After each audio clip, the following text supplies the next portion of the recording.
नमस्कार, मी संजय वैशंपायन. KTV मराठीच्या कोकण वार्तामध्ये आपलं स्वागत. प्रथम एक नजर आजच्या ठळक घडामोडींवर. रत्नागिरी पंचायत समितीच्या सभापतीपदी प्रवीण पांचाळ तर उपसभापतीपदी गजानन धनावडे यांची निवड. पाली इथं छत्रपती शिवाजी महाराज महसूल समाधान शिबिर अभियानाचा शुभारंभ. आंबा उत्पादनात 80% घट. बागायतदारांच्या नुकसान भरपाईसाठी मंत्रालयात बैठक घेणार. पालकमंत्री डॉक्टर उदय सामंत यांचं आश्वासन. आणि रत्नागिरीत पसरली धुक्याची चादर. विचित्र हवामानामुळे रत्नागिरीकर हवालदिल. यानंतरच्या बातम्या अल्पशा विश्रांतीनंतर. समुंदर की गोद में पला है तू, अंगड़ाई लेते ही लहरें शुरू. आज यौवन की मस्ती छोड़, ले चलता हूं तुझे एक नए मोड़. आजा तुझे माँ पुकारे अब, छेड़ देते हैं बीच से कुछ शरारत हंसी. गले लगा ले उसे ए फकीर, इंतजार कर रहा है तेरा तो. चल दे देते हैं उसे फसल की खूबसूरती तो. आजा तुझे माँ पुकारे अब, मीलों आगे चलना है हमें. सिर्फ फसल नहीं तेरे स्पर्श की चाह में बैठे हैं शहरों में भी कहीं.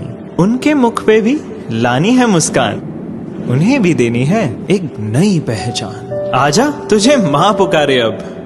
फिनोलेक्स पाइप्स पहुंचाए पानी को अपनी माँ के पास. आणि आता पाहूया बातम्या विस्तारानं. रत्नागिरी जिल्ह्यातील पाली इथं छत्रपती शिवाजी महाराज महसूल समाधान शिबिर या अभियानाचा शुभारंभ पालकमंत्री डॉक्टर उदय सामंत यांच्या हस्ते करण्यात आला. या अभियानातून सर्वसामान्य नागरिक, शेतकरी, महिला, दिव्यांग, ज्येष्ठ नागरिक आणि विद्यार्थ्यांच्या दैनंदिन समस्या आणि शासकीय कामं एकाच ठिकाणी सोडवण्याचा प्रयत्न केला जाणार असल्याचं पालकमंत्री डॉक्टर उदय सामंत यांनी सांगितलं. पाली येथील श्रीमंगल कार्यालयात आयोजित कार्यक्रमाला आमदार किरण सामंत, जिल्हाधिकारी मनोज जिंदल, प्रांताधिकारी जीवन देसाई, तहसीलदार राजाराम म्हात्रे यांच्यासह अनेक मान्यवर उपस्थित होते. या शिबिरात महसूल, सेतू, कृषी, आरोग्य, ग्रामविकास, पुरवठा विभाग आदी विविध विभागांचे स्टॉल उभारण्यात आले होते. नागरिकांना 7/12, विविध दाखले तसंच शासकीय योजनांचा लाभ याच ठिकाणी देण्यात आला. यावेळी बोलताना पालकमंत्री डॉक्टर सामंत यांनी रत्नागिरी विमानतळाच्या विस्तारीकरणासाठी शासनानं निधी मंजूर केल्याची माहिती दिली. तसंच जिल्ह्यात मोठ्या प्रमाणात विकास कामं सुरू असल्याचंही त्यांनी यावेळी सांगितलं. याच कार्यक्रमात राष्ट्रीय महामार्ग प्रकल्पग्रस्तांना नुकसान भरपाईचे धनादेशही वितरित करण्यात आले. रत्नागिरी पंचायत समितीच्या सभापतीपदासाठी झालेल्या निवडणूक प्रक्रियेत प्रवीण पांचाळ यांची सभापतीपदी निवड झाली आहे. निवडीनंतर हितचिंतक, कार्यकर्ते आणि मित्रपरिवार यांनी उपस्थित राहून त्यांचं अभिनंदन करत शुभेच्छांचा वर्षाव केला.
रत्नागिरी पंचायत समितीच्या सभापतीपदासाठी पार पडलेल्या निवडणुकीत प्रवीण पांचाळ यांनी बाजी मारत सभापतीपद मिळवलं.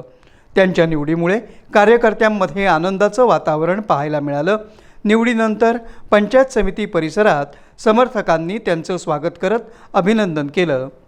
यावेळी बोलताना नूतन सभापती प्रवीण पांचाळ यांनी सामंत कुटुंबानं माझ्यावर विश्वास ठेवून माझ्यासारख्या सर्वसामान्य माणसाला गोरगरिबांची सेवा करण्याची संधी दिली असं सांगितलं.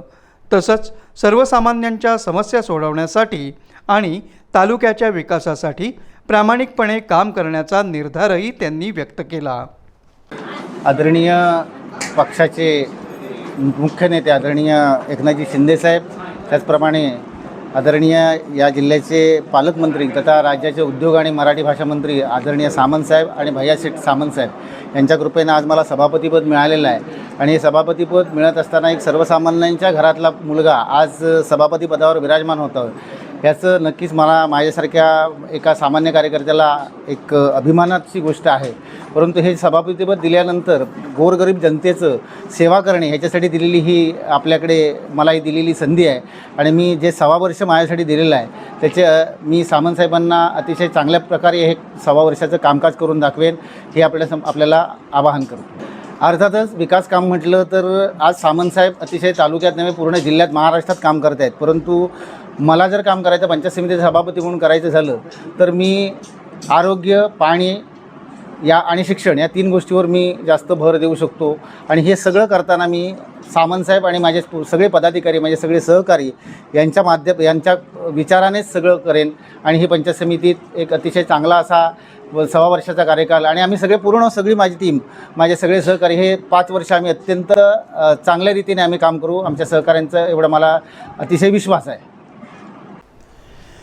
रत्नागिरी पंचायत समितीच्या उपसभापती पदाची निवडणूक पार पडली. या निवडणुकीत गजानन धनावडे यांची उपसभापतीपदी निवड झाली आहे. निवडीनंतर त्यांचं विविध स्तरातून अभिनंदन करण्यात आलं.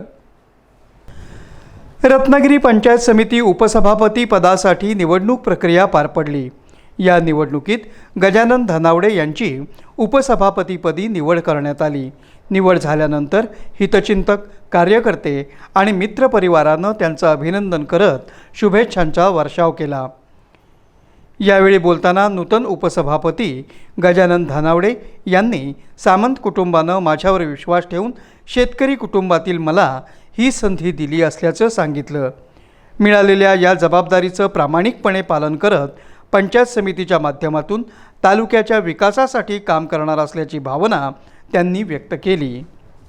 प्रथमतः वंदनीय बाळासाहेब ठाकरे यांना त्रिवार अभिवादन करतो आणि आमच्या शिवसेना पक्षाचे प्रमुख माननीय एकनाथजी शिंदे साहेब यांच्या शिफारसीनुसार आणि आमच्या जिल्ह्याचे पालकमंत्री आणि उद्योगमंत्री महाराष्ट्राचे माननीय उदयजी सामंतसाहेब यांनी मला पंचायत समितीचं तिकीट दिलं. ते सुद्धा मला माहीत नव्हतं की मी पंचायत समिती तिकीट मला मिळणार आहे किंवा मी रेसमध्ये नव्हतो, तरीसुद्धा साहेबांनी मला ते तिकीट दिलं आणि मला निवडूनही आणलं. आणि माझ्या सर्व कार्यकर्त्यांनी चांगलं काम करून मला भरघोस मताचं लीड दिलं.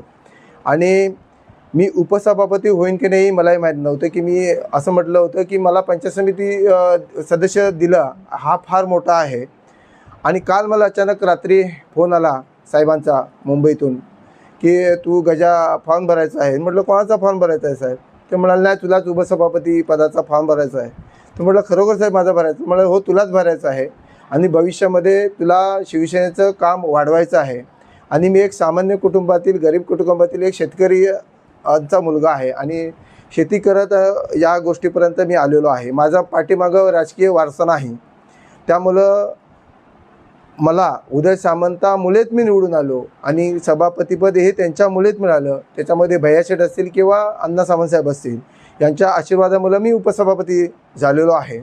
आणि भविष्यामध्ये उपसभापतीपद मिळाल्यानंतर आता मी इथे येणाऱ्या तालुक्यातील सर्वसामान्यांचं काम करण्याचा माझा हेतू आहे, तो मी करणार आहे. आणि माझ्या सभागृह जे आहे आताचं हे केबिन, याचे दरवाजे 12 तास लोकांसाठी उघडे राहतील. जय हिंद, जय महाराष्ट्र. होय, कोणत्याही आजाराचं मूळ पोटात असतं.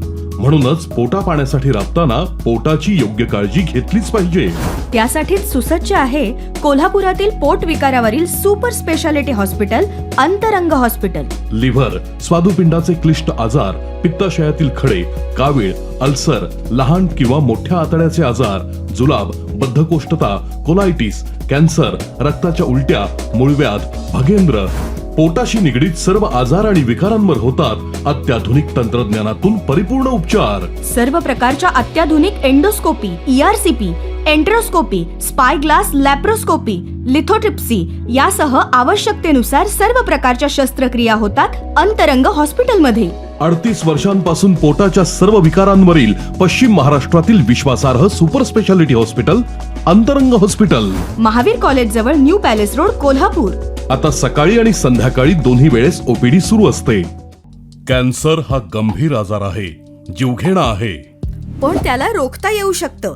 लवकर निदान आणि वेळेवर उपचार केल्यास कॅन्सरवर मात करता येऊ शकते. आता कोल्हापुरात सुरू झाली आहे कॅन्सर डे केअर सुविधा. अनुभवी आणि नामांकित कर्करोग तज्ञ डॉक्टर अक्षय शिवचंद यांचे क्युरा लाईफ कॅन्सर सेंटर. कॅन्सरसाठी आवश्यक किमोथेरपी, टार्गेटेड थेरपी, इम्युनोथेरपी आणि अन्य उपचार मिळतात या डे केअर सेंटर मधून. रुग्णांचे मानसिक स्वास्थ्य राखणे हे महत्त्वाचे मानून कॅन्सर रुग्णांसाठी सर्वोत्तम वैद्यकीय उपचार मिळण्याचे ठिकाण म्हणजे Cura life cancer centre. Rajarampuri 8वी गल्ली, पहिला मजला, बँक ऑफ बडोदाच्या वर, कोल्हापूर. फोन 902861 0470.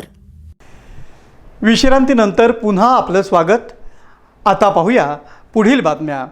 रत्नागिरी जिल्ह्यात यंदा आंबा उत्पादनात मोठी घट झाल्यानं आंबा बागायतदारांमध्ये चिंता व्यक्त केली जात आहे.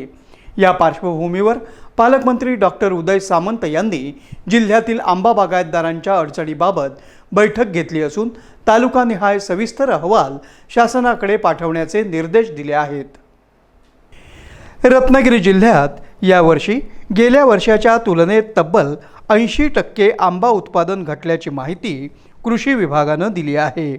प्रदीर्घ दव, थंडी, मोहोर काळा पडणं तसंच तुडतुडा आणि फुलकिडीच्या प्रादुर्भावामुळे ही परिस्थिती निर्माण झाल्याचं कृषी विभागाच्या अहवालात नमूद करण्यात आलं आहे. या पार्श्वभूमीवर आंबा बागायतदारांना जास्तीत जास्त नुकसान भरपाई मिळवून देण्यासाठी मंत्रालयात विशेष बैठक घेण्यात येणार असल्याचं पालकमंत्री उदय सामंत यांनी सांगितलं. यावेळी त्यांनी सांगितलं की कृषी मंत्री तसंच संबंधित मंत्र्यांसोबत चर्चा करून आंबा आणि काजू बागायतदारांचे प्रश्न मार्गी लावण्यासाठी प्रयत्न केले जातील. तसंच प्रत्येक ग्रामपंचायतीत स्वयंचलित हवामान केंद्र उभारण्याचा निर्णयही घेण्यात येणार असल्याचं त्यांनी स्पष्ट केलं. यावेळी आमदार किरण सामंत, जिल्हाधिकारी मनोज जिंदल, निवासी उपजिल्हाधिकारी चंद्रकांत सूर्यवंशी, जिल्हा अधीक्षक कृषी अधिकारी शिवकुमार सदाफुले, जिल्हा उपनिबंधक डॉक्टर सोपान शिंदे, अग्रणी जिल्हा व्यवस्थापक दर्शन कांसे, माजी नगराध्यक्ष राहुल पंडित आदींसह आंबा बागायतदार उपस्थित होते. रत्नागिरी जिल्ह्यात सध्या पहाटेच्या वेळेत दाट धुक्याची चादर पसरलेली पाहायला मिळत आहे. या धुक्यामुळे रस्त्यावरील दृश्यता कमी झाल्यानं वाहनधारकांना वाहन चालवताना मोठी कसरत करावी लागत आहे. त्यामुळे वाहनांचा वेगही मंदावलेला दिसून येतोय. मात्र या धुक्यामुळे कोकणच्या निसर्ग सौंदर्यात एक वेगळीच भर पडली असून पहाटेचं रमणीय दृश्य अनुभवायला मिळत आहे.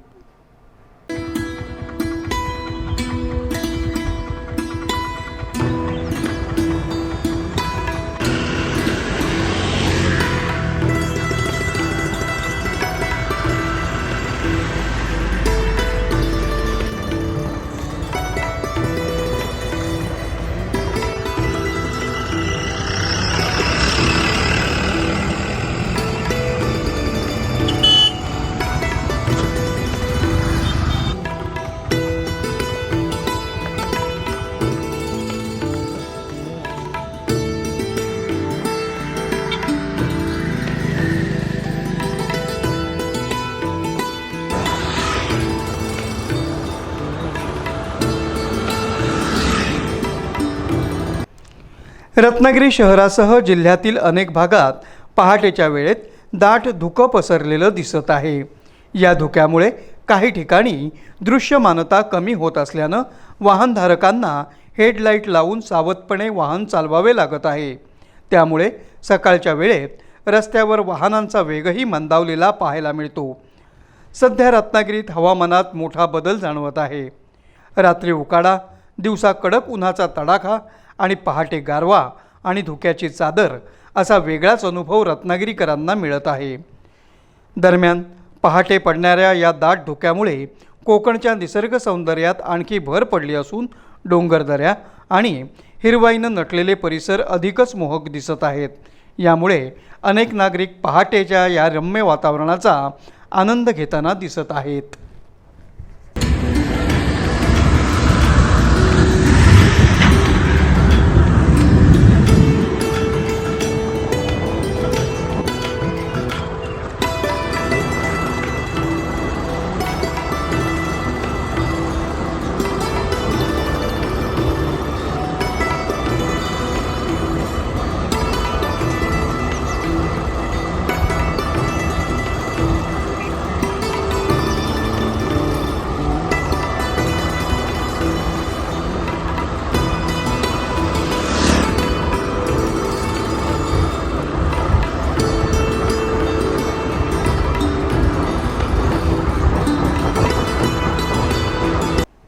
पुन्हा एक नजर आजच्या ठळक घडामोडींवर.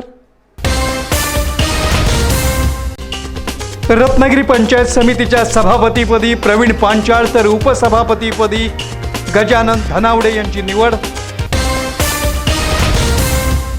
पाली इथं छत्रपती शिवाजी महाराज महसूल समाधान शिबिर अभियानाचा शुभारंभ. आंबा उत्पादनात 80% घट. बागायतदारांच्या नुकसान भरपाईसाठी मंत्रालयात बैठक घेणार. पालकमंत्री डॉक्टर उदय सामंत यांचं आश्वासन.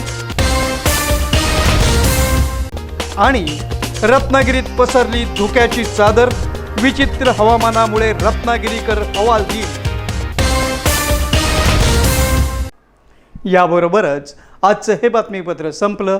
पुन्हा भेटूया पुढील बातमीपत्रात. तोपर्यंत नमस्कार.